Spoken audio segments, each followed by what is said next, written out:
So I powered it up so you guys can see what I'm going to be looking at, and there it is. See if I can get it to focus. There we go. World's smallest game of NES Tetris.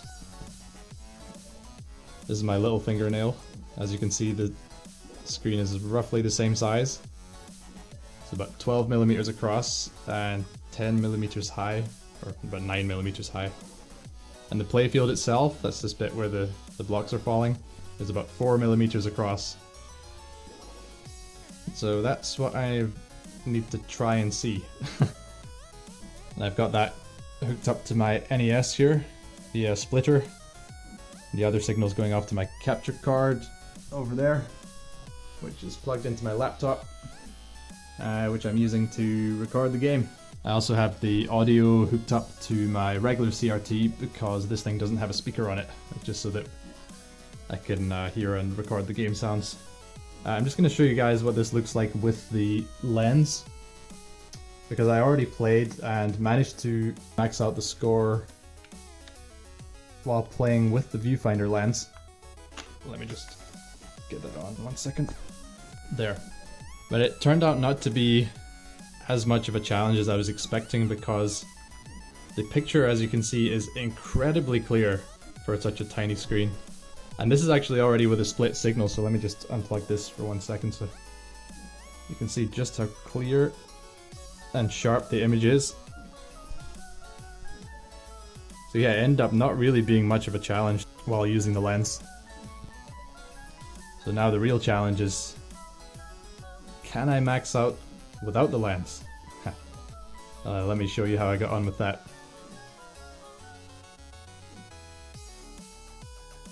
The first part of the game is pretty boring, so I'm just going to talk a little bit about NES Tetris for those of you who are unfamiliar with the game and came here for the tiny TV. NES Tetris is the most popular version of Classic Tetris. It's the version which is used in the Classic Tetris World Championship. Like in modern Tetris, the main objective is to stack the pieces together with no gaps, leaving one column open, and then using the eyepiece, aka long bar, to complete 4 rows simultaneously and score a Tetris. Every time you clear 10 lines, the level will increase and the game speeds up, and you also score more points per line clear and per Tetris. So the idea is to get the highest score you can before you reach what's known as the Killscreen, which is the point where the drop speed becomes too quick to feasibly play. The sort of pinnacle achievement of this game is reaching 1 million points. The score is capped at 999,999, which means when you reach that score, the game will stop counting. This is called maxing out, and it's what I'm trying to do in this game. So onto the slightly more technical stuff. You'll notice I've now cleared more than 10 lines, but the level hasn't increased. This is because I started the game on level 18. If you start on a later level, then the level will only increase once you get past the equivalent number of lines from a level 0 start. So for example, if you start on level 2, you'll reach level 3 at 30 lines. If you start on level 7, you'll reach level 8 at 80 lines, etc. That is until you go past level 9. After that, the level transitions start happening a bit earlier, and the reason for that is because the scoring potential would be too high otherwise, and it'd be way too easy to max the score. From level 18, you transition to level 19 at 130 lines, which is a pretty drastic 50% speed increase, and then there are 10 levels of that same speed, and after that you reach the kill screen, where the drop speed doubles and the game usually doesn't last very long after that. Another thing you'll notice is I'm building my Tetris well on the right hand side, on column 10. There's a couple of reasons for this. First of all, it's easier to maintain one complete stack than it is to maintain 2 separate stacks with the well in the middle.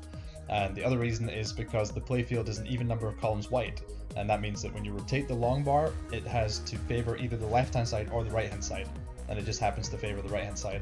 This means it's much easier to get the long bar over to the right hand side due to having less distance to travel. Onto the input methods, there are 2 main input methods that are widely used, and these are DAS and hypertapping. DAS stands for delayed auto shift, and it is the movement mechanic which is programmed into the game and is kind of the intended way of playing. When you hold the left or the right button, the piece will move at a set speed of 10 Hz, which might sound pretty quick, but it's actually pretty restrictive when you reach the later levels. Hypertapping is a method where you press the button repeatedly rather than holding it down. And this can be done much faster than DAS by tensing your arm muscles until they vibrate and harnessing that vibration. I'm hypertapping in this video, as you can see. This allows you to shift pieces to the left and right much faster and allows you to build, stack higher and play more aggressively.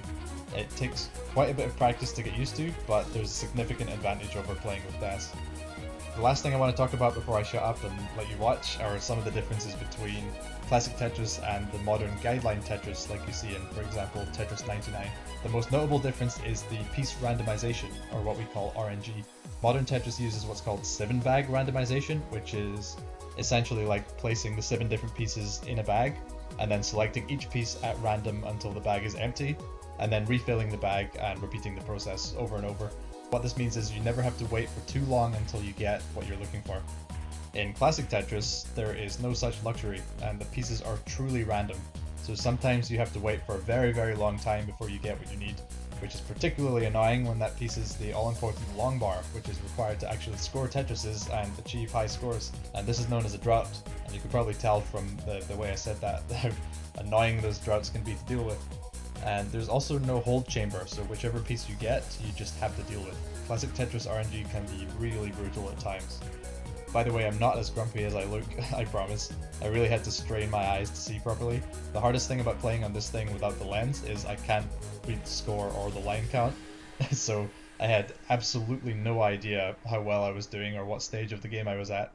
And my eyes also like to randomly go out of focus sometimes for about 10 seconds, which is kind of annoying. And it happened really badly towards the end of this game, which you'll see, and it gets quite intense at that point.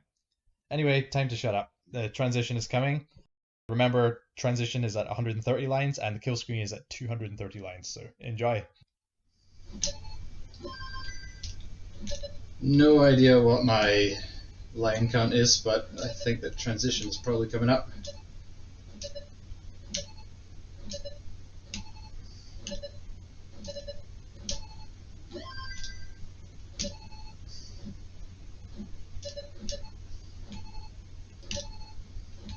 Oh no.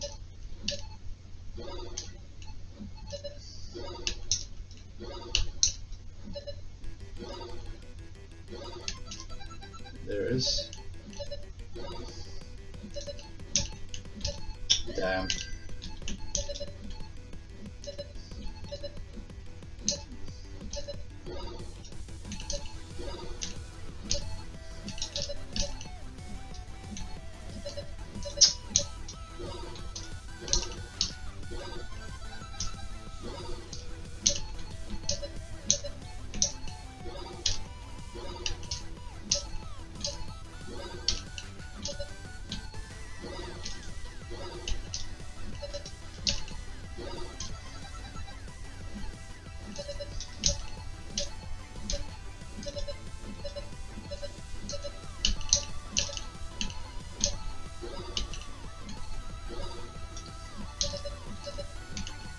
Come on.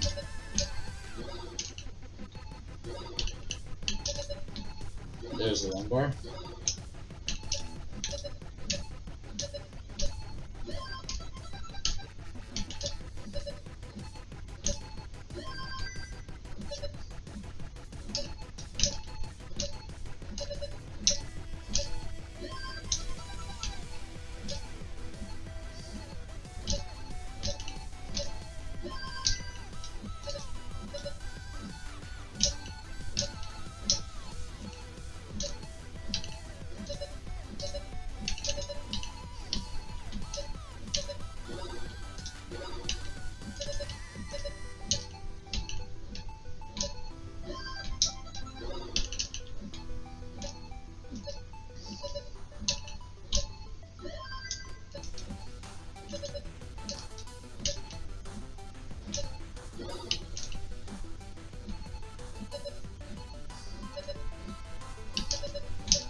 Can't see shit. Can't see anything.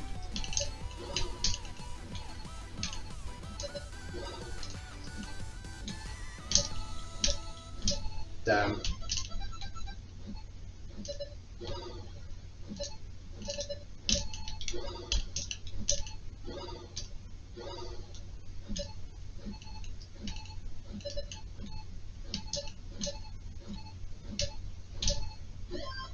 So there's Killscreen. That felt pretty good. Was it good enough? Yes!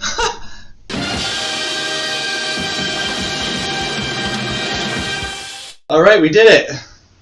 Nice. So there you have it. The world's tiniest Maxout, probably, on the world's smallest TV. And I'm gonna have to show you the inside of this thing.